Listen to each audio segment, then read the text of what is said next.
प्रिय भक्तों, बोलिए श्री विष्णु भगवान की जय, श्री सत्यनारायण भगवान की जय।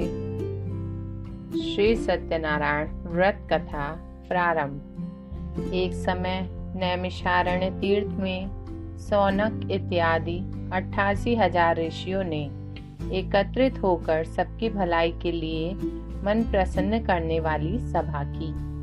उसी समय ज्ञानवान व्यास जी के शिष्य सूत जी अपने शिष्यों को साथ लिए वहां आए। श्री सूत जी को आते देख तपस्वी शौनकादिक 88,000 ऋषि सत्कार को उठकर खड़े हो गए। संपूर्ण धर्मशास्त्रों को जानने वालों में श्रेष्ठ सूत जी को परम वैष्णव शौनकादिक ऋषि उन्हें शीघ्रता से पृथ्वी पर दंडवत नमस्कार करने लगे। तत्पश्चात सौनकादि मुनियों ने हाथ जोड़कर पूछा कि हे महर्षि, इस कलयुग में मनुष्य को हरि भक्ति और सर्व सुखों की प्राप्ति किस व्रत के प्रभाव से मिल सकेगी? क्योंकि कलयुग में प्रायः सब मनुष्य पाप करने में तत्पर और वेद विद्या से रहित होंगे। अतः उन सब का उद्धार किस प्रकार से हो सकता है? इस कलयुग में मनुष्य थोड़ी आयु वाले तथा निर्धन होंगे एवं अनेक प्रकार की पीड़ाओं से ग्रसित होंगे। प्रायः पुण्य अति परिश्रम और कठिनाइयों से प्राप्त होता है। इसलिए कलयुग में मनुष्य पुण्य करने वाले थोड़े होंगे और पुण्य थोड़ा होने से प्रवृत्ति पापमयी हो जाएगी।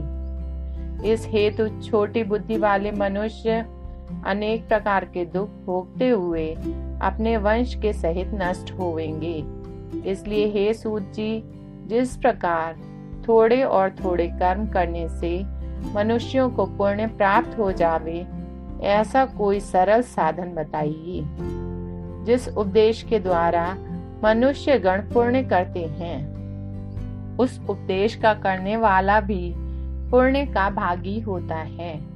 यह शास्त्र का मत है कि धर्म का उपदेश करने वाला, दया को हृदय में रखने वाला, कपट और पाप से हमेशा दूर रहने वाला और दूसरों से बैर न करने वाला, यह 4 प्रकार के मनुष्य भगवान के समान हैं। जो मनुष्य ज्ञान रूपी रत्न से दूसरों को संतुष्ट करते हैं, उन्हें मनुष्य रूप धारण किए हुए नारायण ही जानो। अतः हे सूत जी, ऐसा कौन सा व्रत है जिसके करने से मनुष्यों को मनवांछित फल की प्राप्ति सहज ही हो सके? आप कृपा करके कहिए। हे मुनियों में श्रेष्ठ सूत जी, आप वेद और वेदांग के जानने वाले हैं। आपके सदृश दूसरा और कोई विद्वान मर्मज्ञ हमें दिखाई नहीं देता, क्योंकि आप श्री वेद व्यास जी के शिष्य हैं। सूत जी बोले, हे मुनि श्रेष्ठ, तुम धन्य हो, तुम ही वैष्णवों में पूजनीय हो, क्योंकि आप सब प्राणियों का सदैव हित चाहते हो। सो हे शौनकादि, सुनो, आप लोगों से उस व्रत को कहूंगा जिस व्रत को नारद मुनि से श्री लक्ष्मी जी ने पूछा था, और जिस प्रकार लक्ष्मीपति ने नारद मुनि से कहा था। सो हे ऋषियों, आप सावधान होकर सुनिए। पहला अध्याय। बोलो विष्णु भगवान की जय, बोलो सत्यनारायण भगवान की जय। एक बार योगी नारद लोकहित की आकांक्षा से अनेक लोकों में भ्रमण करते हुए मृत्यु लोक में आ निकले। इसके अंदर रहने वाले प्राणियों को अनेक प्रकार के क्लेशों युक्त होते हुए दुखी देखा, और मनुष्यों को अपने अपने क्षुद्र कर्मों के कारण नाना प्रकार की योनियों में उत्पन्न होते हुए तथा अनेक प्रकार की निर्बल अवस्था को प्राप्त करते हुए कर्म बंधन के चक्करों में फंसते देखा। इस हेतु दयालु नारद मुनि को चिंता उत्पन्न हुई कि इस कर्म बंधन के चक्कर में फंसे हुए अशक्त प्राणियों का उद्धार कौन से सरल उपाय से हो सकता है, जिसके करने से इन दुखित जीवों को सुख, शांति और अनेक प्रकार के अर्थ धर्मों की प्राप्ति हो सके। ऐसा सोचकर परोपकारी श्री नारद मुनि वैकुंठ लोक में भगवान नारायण के पास गए। वहां श्री नारायण को देखकर नारद मुनि स्तुति करने लगे।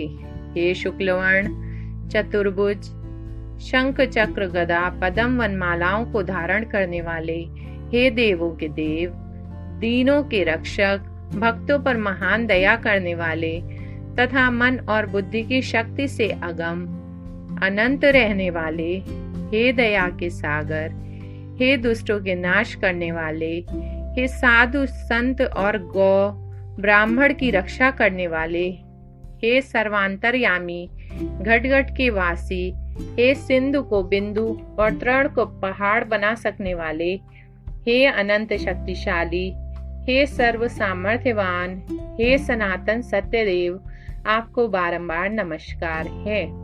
इस तरह नारद मुनि के भक्ति और भाव से भरे हुए शब्दों को सुनकर भगवान नारायण बड़े प्रसन्न हुए और बोले, हे मुनि श्रेष्ठ, तुम्हारा किस तरह यहाँ आगमन हुआ है, मुझसे निसंकोच कहो। तब नारद मुनि बोले, हे नाथ, मृत्यु लोक में सभी जीवों को तथा गृहस्थी मनुष्यों को अनेक क्लेशों से युक्त तथा पाप कर्मों के फलस्वरूप नाना प्रकार के दुखों को भोगते देखा है। हे नाथ, वह सभी प्रकार के दुख कौन से साधन और उपाय करने से दूर हो सकते हैं, सो कहिए। क्योंकि हे प्रभु, इस कलयुग में प्रायः सभी मनुष्य अशक्त, अधर्मी, आलसी और अल्प आयु वाले होते हैं। इस हेतु हे दीनबंधु, इसका निराकरण बड़े ही सरल रूप में कर दीजिए, जिससे सहज ही में जीवों का उद्धार और संकट दूर हो सके। श्री सत्यदेव विष्णु भगवान बोले, हे वत्स, लोगों पर अनुग्रह और कल्याण की कामना के हेतु तुमने यह सुंदर प्रश्न किया है। जिस व्रत के करने से मनुष्य मोह, अज्ञान और पाप के बंधन से सहज ही में छूट जाता है, वह व्रत मैं तुमसे कहता हूँ। सावधान होकर सुनो। जो स्वर्गलोक और मृत्यु लोक दोनों में दुर्लभ है, वह सत्यनारायण नाम का व्रत है, जिसे भली प्रकार विधि पूर्वक भक्ति युक्त होकर करने से मनुष्य संसार में सर्व प्रकार के मनवांछित सुख भोग कर अंत में मोक्ष को प्राप्त करता है। श्री भगवान के इस वाक्य को सुनकर नारद मुनि बोले, उस व्रत का क्या फल है, क्या विधि और किस किस ने इस व्रत को किया है तथा कौन कौन से दिन इसे करना चाहिए, हे प्रभु विस्तार पूर्वक कहिए। श्री भगवान बोले, हे नारद, यह सत्यनारायण का व्रत दुख शोकादि को विनाश करने वाला, धन धान्य की वृद्धि करने वाला, विजय, सौभाग्य और संतान देने वाला तथा अनेक प्रकार के सुख और मोक्ष को देने वाला महान शक्तिदाता है। इस व्रत को एकादशी, पूर्णमासी, संक्रांति, अमावस्या, किसी भी दिन भक्ति और श्रद्धा से युक्त मनुष्य धर्म में तत्पर होकर ब्राह्मण और बांधवों को साथ लेकर करे। भगवान सत्यनारायण का पूजन करे, केले के पत्ते और बंधनवार से मंडप सजावे, भगवान की प्रतिमा को पंचामृत, दूध, दही, घृत, बूरा, शहद सहित 5 चीजों से प्रेम सहित स्नान करावे, फिर सुगंधित पुष्प माला धारण करावे तथा भक्ति पूर्वक पके हुए केला आदि अनेक ऋतु फल, मिष्ठान, गेहूं के चून की भुनी हुई पंजीरी एकत्रित करके 1.25 सेर या 1.25 मन अथवा यथाशक्ति लेकर प्रेम सहित भगवान को भोग लगावें। स्वजनों सहित बैठकर कथा श्रवण करें, फिर भगवान की आरती उतारें। तत्पश्चात भगवान सत्यनारायण को श्रद्धा सहित साष्टांग दंडवत नमस्कार करें तथा फिर ब्राह्मण को दक्षिणा और भोजन इत्यादि से संतुष्ट करें। स्वजनों और पड़ोसियों को भगवान का प्रसाद और पंचामृत प्रेम सहित बांटें। फिर स्वयं प्रसाद ग्रहण करें। सत्य बोलें, काम क्रोध मद माया इन पंचभूतों का स्पर्श ना करें तथा प्रेम सहित भगवान के अनेक गुणानुवादों को गाता हुआ हरि चर्चा और हरि संकीर्तन करता हुआ उस दिन के समस्त समय को व्यतीत करें। भगवान की शक्ति और भक्ति में ही पूर्ण विश्वास रखें। ऐसा करने से मनुष्य को निसंदेह मनवांछित फल की प्राप्ति होती है और सर्व प्रकार के दुखों से छूट जाता है। बोलो श्री सत्यनारायण भगवान की जय। दूसरा अध्याय। सूत जी बोले, एक ब्राह्मण जिसने पहले भी व्रत किया था उसका इतिहास और कहता हूँ, सावधान होकर सुनो। रमणीय काशीपुरी में कोई एक निर्धन गरीब ब्राह्मण रहता था। भूख और प्यास से व्याकुल होकर नित्य प्रति पृथ्वी मंडल पर घूमता रहता था। एक दिन विप्रों के प्यारे भगवान ने ब्राह्मण के कष्ट को निवारण करने के हेतु स्वयं एक वृद्ध ब्राह्मण का रूप धारण करके उस गरीब ब्राह्मण से आदर और स्नेह के साथ पूछा, हे ब्राह्मण, तुम दुखित होकर नित्य प्रति किस लिए इस पृथ्वी मंडल पर घूमते रहते हो? हे श्रेष्ठ द्विज, वह वृत्तांत मैं सुनना चाहता हूँ। वह ब्राह्मण बोला, महाराज, मैं बहुत ही गरीब हूँ। भिक्षा के लिए पृथ्वी पर भ्रमण करता हूँ। जीवन का निर्वाह बड़ी मुश्किल से होता है। यदि आप कुछ जानते हैं तो मेरे कष्ट निवारण हेतु कोई उपाय कृपा करके बताइए। वृद्ध ब्राह्मण रूपधारी भगवान बोले, हे विप्र, भगवान सत्यनारायण के उत्तम व्रत और पूजन को करो। इसके करने से मनुष्य सब दुखों से छूट जाता है। इस प्रकार व्रत का विधान ब्राह्मण को बतलाकर भगवान अंतर्ध्यान हो गए। ब्राह्मण ने संकल्प किया कि व्रत मैं अवश्य करूंगा। ब्राह्मण को बड़े भारी उल्लास तथा विचारों के कारण उस रात्रि को ठीक से निद्रा भी नहीं आई और प्रातः काल उठकर वह ब्राह्मण सत्यनारायण का व्रत करने के संकल्प से भिक्षा के लिए निकला। उस दिन भगवान की दया से ब्राह्मण को बहुत सा धन प्राप्त हुआ। तब ब्राह्मण ने बड़े भारी उत्साह और प्रेम के सहित स्वजन और बंधुओं के साथ बैठकर भगवान सत्यनारायण का विधिवत पूजन और व्रत किया तथा वह ब्राह्मण उस दिन से आगे हर एक महीने बड़ी श्रद्धा के साथ सत्यनारायण का पूजन और व्रत करने लगा। इस तरह इस व्रत के प्रभाव से वह ब्राह्मण समस्त दुखों से मुक्त और समस्त संपत्तियों से युक्त हो गया तथा अंत में मोक्ष पद के लिए प्राप्त हुआ।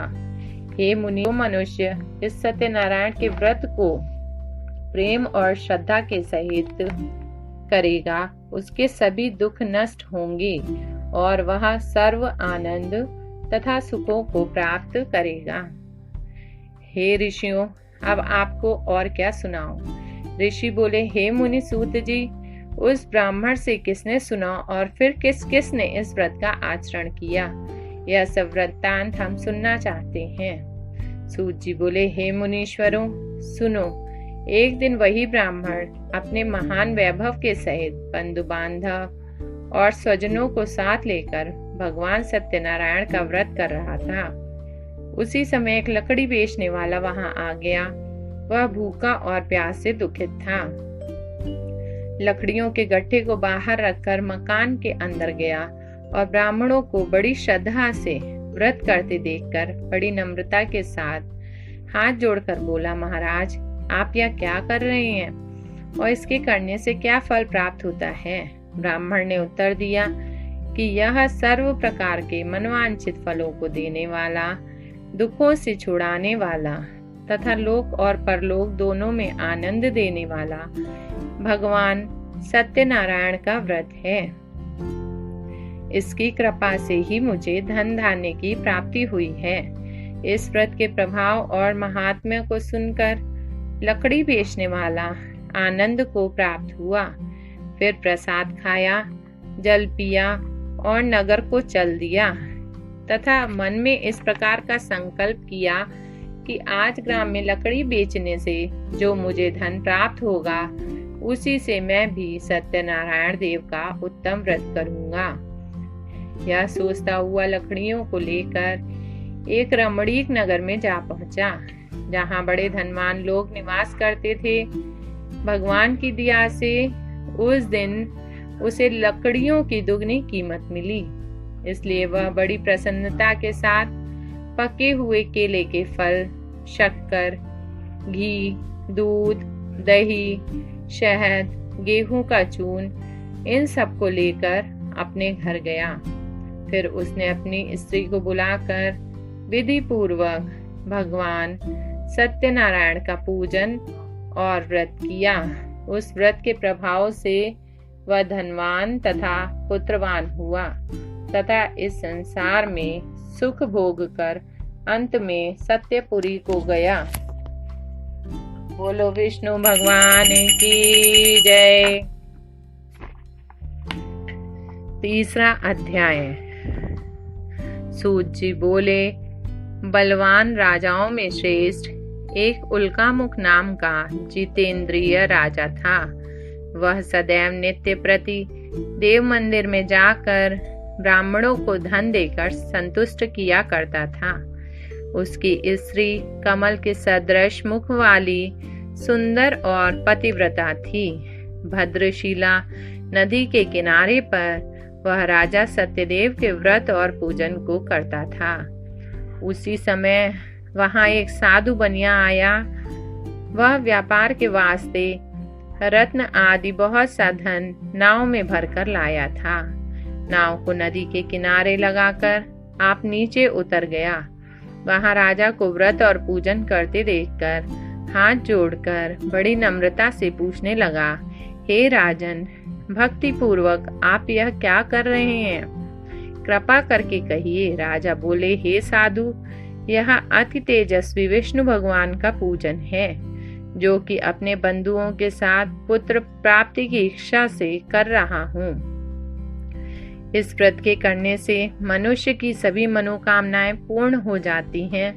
तब साधु वैश्य बोला, हे राजन, मेरे भी कोई संतान नहीं है, इसलिए मैं भी इस उत्तम व्रत को अवश्य करूंगा।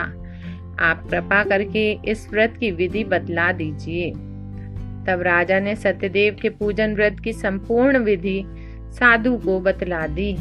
इस विधि को जान वह अपने घर को गया। वहां जाकर उसने अपनी स्त्री को संतान देने वाले व्रत को बतलाया और इस बात का संकल्प किया कि जब हमारे संतान उत्पन्न होगी तब श्री सत्यनारायण का व्रत अवश्य करेंगे। इसके पश्चात भगवान सत्यदेव की कृपा से थोड़े दिनों में ही साधु की स्त्री लीलावती गर्भवती हो गई और 10वें मास में अति सुंदर एक कन्या का जन्म हुआ। वह लड़की शुक्ल पक्ष के चंद्रमा के समान शीघ्रता पूर्वक वृद्धि को प्राप्त होती चली गई। साधु ने कन्या का नामकरण संस्कार किया और भगवान की कला से उत्पन्न होने के कारण उसका नाम कलावती रखा। उस समय लीलावती अपने पति से हाथ जोड़कर मीठे वचनों से बोली कि आपने जो व्रत करने का संकल्प किया था उसे भी पूरा कर लीजिए। साधु बोला, हे प्रिय, उस व्रत को मैं इसके विवाह के समय अवश्य करूंगा। इस प्रकार अपनी स्त्री को समझा दिया।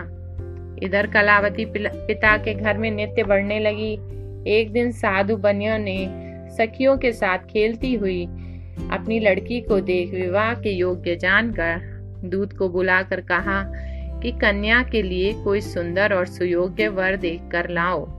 साधु की आज्ञा पाकर दूत कांचन नगर पहुंचा और वहां बड़ी खोज करके एक सुंदर सुयोग्य वणिक पुत्र को ले आया।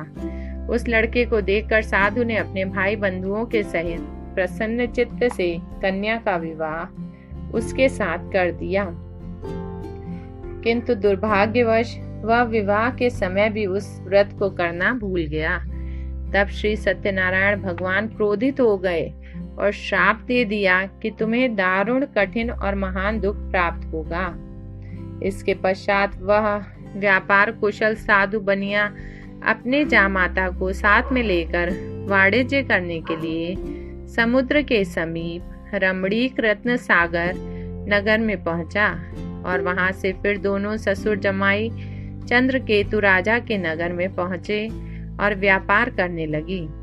एक दिन भगवान सत्यनारायण की माया से प्रेरित कोई चोर राजा का धन चुराकर जल्दी से जा रहा था, किंतु पीछे से राजा के दूतों को आते देखकर चोर ने जल्दी से घबराकर भागते भागते माल को वहीं चुपचाप रख दिया जहां वह दोनों ससुर जमाई ठहरे हुए थे और स्वयं किसी गुप्त स्थान में झट से छिप गया।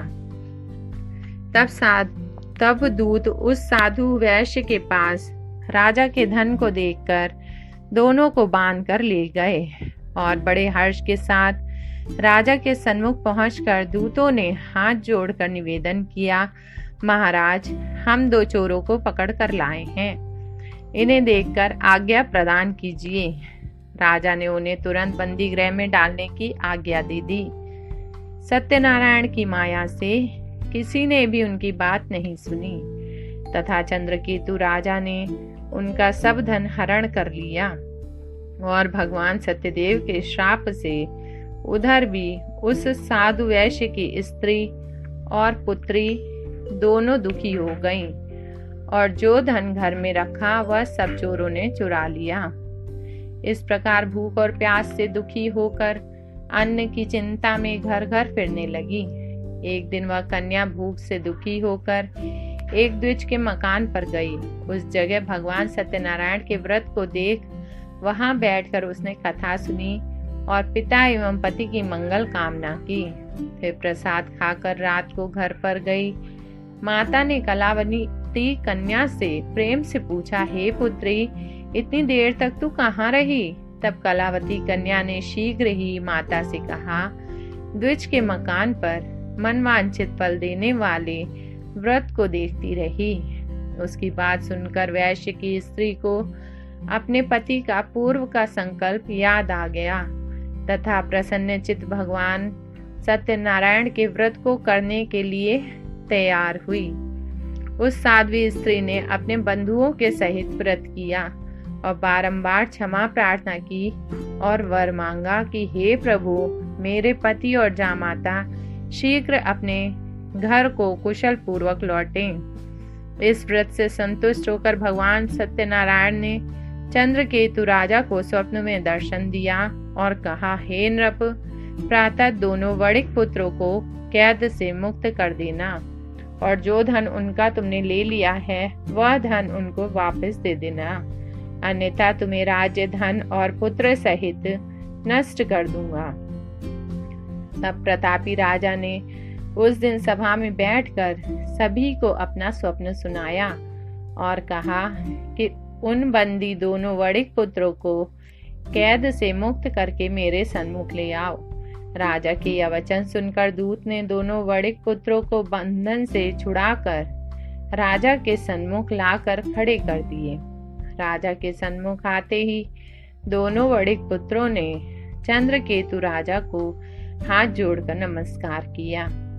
राजा ने इन्हें देखकर बड़े आदर पूर्वक मीठे वचनों से कहा कि वणिक पुत्रों, तुम्हें भाग्यवश ऐसा कठिन दुख प्राप्त हुआ है, अब कोई भय नहीं है।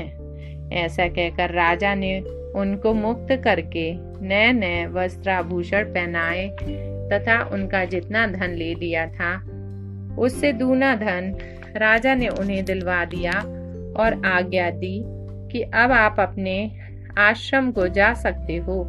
तब वे दोनों वणिक पुत्र ससुर जमाई अपने घर को चल दिए। बोलो श्री सत्यनारायण भगवान की जय। चौथा अध्याय। सूत जी बोले, उस साधु वैश्य ने अपने नगर की यात्रा के लिए नौका में बैठकर प्रस्थान कर लिया। थोड़ी दूर जाकर नित्य कर्म आदि के लिए वैश्य ने नौका को एक किनारे पर रोका और अपना संध्या कर्म करने लगा। उसी समय भगवान सत्यनारायण एक दंडी का वेश धरकर वहां उसके समीप पहुंच गए और पूछने लगे कि साधु तुम्हारी नाव में क्या है। तब वैश्य ने बड़ी लापरवाही और व्यंग के तौर पर कहा, हे दंडिन, किस लिए पूछते हो? क्या रुपया ले जाना चाहते हो? मेरी नाव में तो लत्ता पदातिक है। इस कठोर वचन को सुनकर उस दंडी ने कहा, तेरा वचन सत्य हो। ऐसा कहकर वह शीघ्र ही वहां से चले गए और कुछ दूर जाकर समुद्र के तीर पर बैठ गए। तब दंडी के चले जाने के उपरांत साधु नित्य कर्म से निवृत्त होकर जो ही खड़ा हुआ तो उसको नाव के अंदर धन के स्थान पर केवल लता पदातिक भरे हुए दिखाई दिए। तब तो साधु वैश्य मूर्छा खाकर गिर पड़ा। तब उसके जमाई ने कहा, चिंता क्यों करते हो? जिस दंडी ने तुम्हें शाप दिया है वही सब कुछ ठीक कर सकते हैं, इसमें संदेह नहीं है। इस बात को सुनकर साधु वैश्य तुरंत उस तरफ को चल दिया जिधर दंडी स्वामी गए थे। थोड़ी दूर पर जाते ही दंडी स्वामी को बैठा देखा। तब वह उनके पास जाकर बड़े नम्र शब्दों में विनय पूर्वक बोला, हे महाराज, मैंने जो कुछ भी आपको अनुचित शब्द कहे और झूठ बोला उस अपराध को क्षमा कर दीजिए। ऐसा कहकर वह बारंबार दंडवत प्रणाम करने लगा और महान शोकातुर होकर रोने लगा। तब वह दंडी रूपधारी भगवान बोले, हे वणिक पुत्र, मेरी आज्ञा से ही तुम्हें बार बार दुख प्राप्त हुआ है। तैने कितने समय से मेरी पूजा आज तक नहीं की है। भगवान के यह वचन सुनकर साधु बोले, हे प्रभु, तुम्हारी माया से मोहित हुए ब्रह्मादिक सभी देवता तुम्हारे गुण और रूप को नहीं जान पाते हैं। यह कितना बड़ा आश्चर्य है। फिर भला मैं संसारी जीव आपकी माया को कैसे जान सकता हूँ? अब आप प्रसन्न होइए, मैं सर्वोपचारों से आपकी पूजा करूँगा। मेरा पहले जैसा धन कर दीजिए। मैं आपकी शरण में हूँ, शरण में हूँ, शरण में हूँ। इस प्रकार भक्ति पूर्वक वाक्य सुनकर भगवान सत्यनारायण प्रसन्न हो गए और मनवांछित वरदान देकर तुरंत अंतर ध्यान हो गए। तब साधु ने नाव पर आकर देखा कि नाव धन से भरी पड़ी है। तदुपरांत साधु ने भगवान सत्यदेव का पूजन ध्यान भक्ति पूर्वक किया। फिर अपनी नाव में बैठकर देश को चल दिया।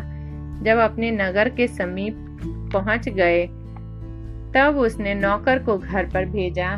दूत ने साधु के मकान पर जाकर उसकी स्त्री से हाथ जोड़कर कहा कि साधु अपने जामाता के सहित आनंद पूर्वक इस नगर के समीप आ गए हैं। दूत के मुंह से इस बात को सुनकर सती ने बड़े हर्ष के साथ सत्यनारायण की पूजा करके पुत्री से कहा कि मैं अपने पति के दर्शन करने के लिए जाती हूँ, तू भी कार्य पूर्ण करके जल्दी आ जाना।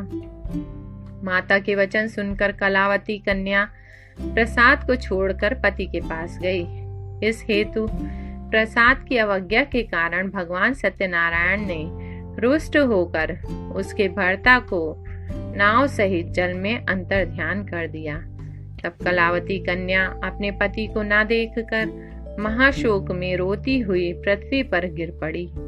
इस प्रकार डूबी हुई नाव और पति वियोग से दुखी हुई कन्या को देखकर डर के मारे साधु मन में घबराने लगे और लीलावती भी अपनी पुत्री को देखकर व्याकुल हो गई और अपने पति से बोली कि नाव के साथ जामाता किधर गए?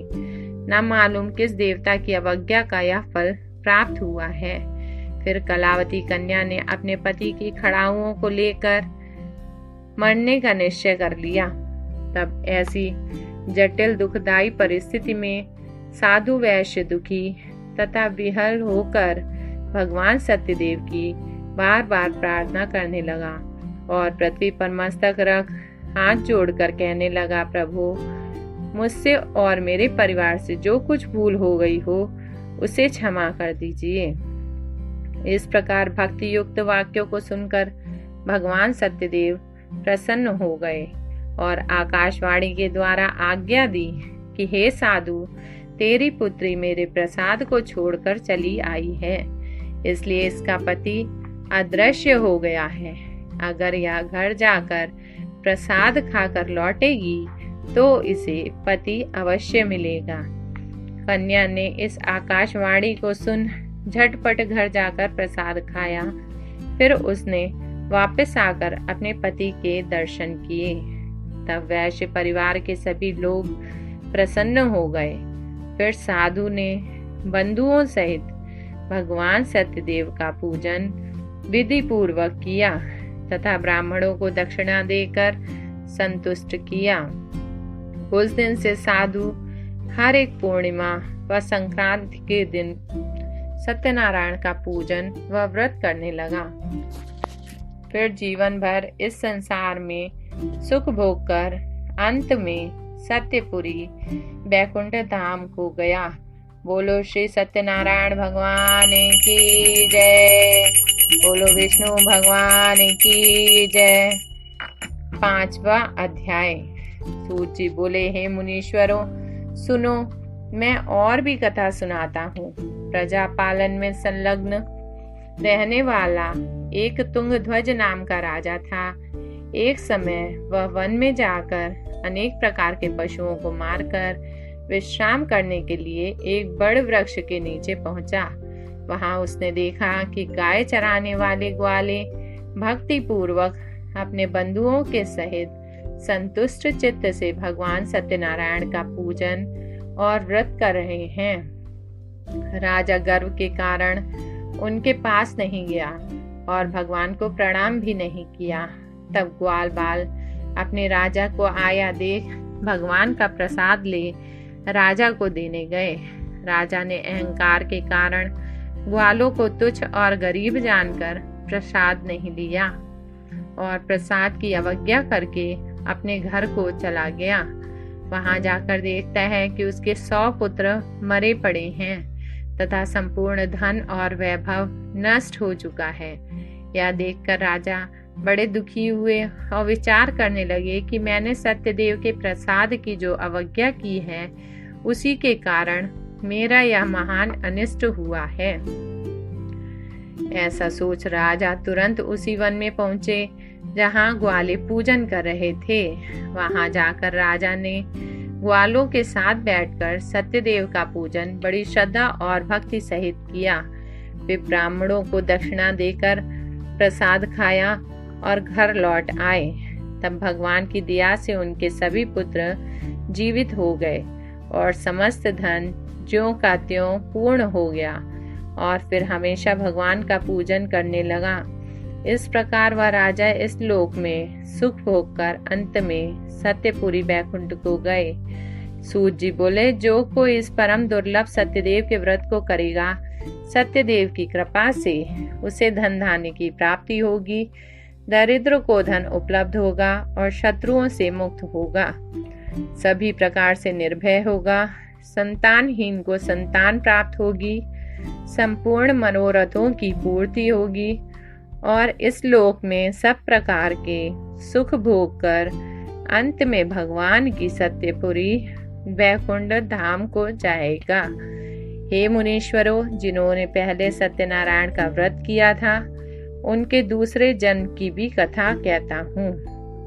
बहुत बुद्धि वाला वह शतानंद सुदामा नाम का ब्राह्मण बना और भगवान श्री कृष्ण की भक्ति और मित्रता करके मोक्ष को प्राप्त हुआ।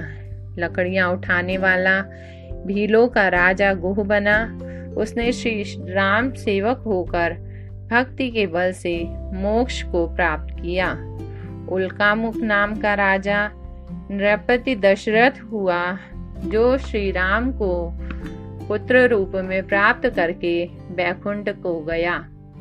धार्मिक सत्यवक्ता साधु वैश्य मोरध्वज हुआ, जो अपने पुत्र के शरीर को आरे से काटकर मोक्ष को प्राप्त हुआ। महाराज तुंगध्वज स्वयंभुव मनु हुआ, जो कि भगवान का उपदेश करके बैकुंठ को गया। बोलो श्री सत्यदेव भगवान की जय। बोलो श्री विष्णु भगवान की जय। ओम जय लक्ष्मी रमणा स्वामी जय लक्ष्मी रमणा सत्यनारायण स्वामी कृपा करो भरता। ओम जय लक्ष्मी रमणा रत्न जटित सिंहासन अद्भुत विराजे स्वामी अद्भुत विराजे। नारद करते गान निरंतर घंटा ध्वनि बाजे। ओम जय लक्ष्मी रमणा प्रकट भये कलि कारण द्विज को दर्श दियो स्वामी द्विज को दर्श दियो। बूढ़ो ब्राह्मण बन कर कंचन महल कियो।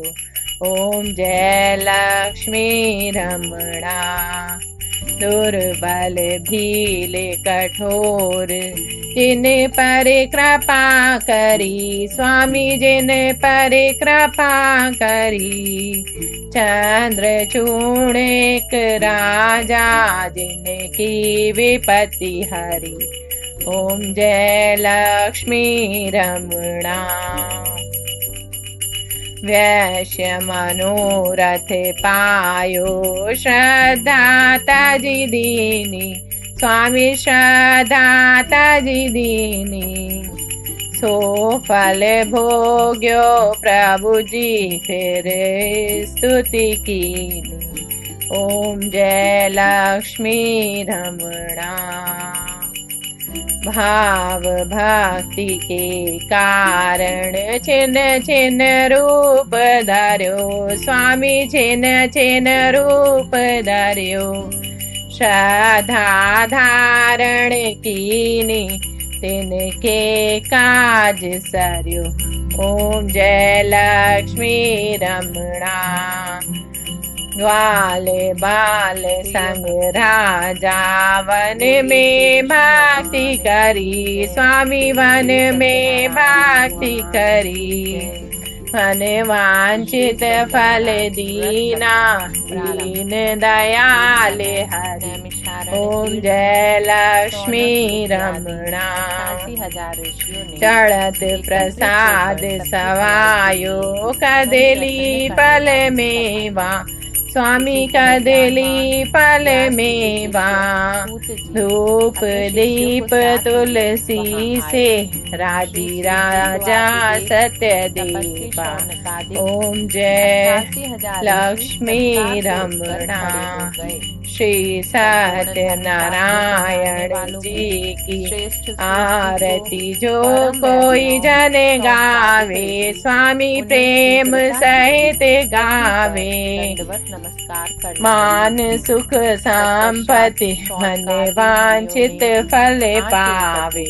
ओम जय लक्ष्मी रमणा और सर्व सुखों की बोलो श्री सत्यदेव भगवान की जय। बोलो लक्ष्मी रमणा की जय। सब मनुष्य बोलो विष्णु भगवान की जय। रहित होंगे अतः उन सब का उद्धार किस प्रकार से हो सकता है।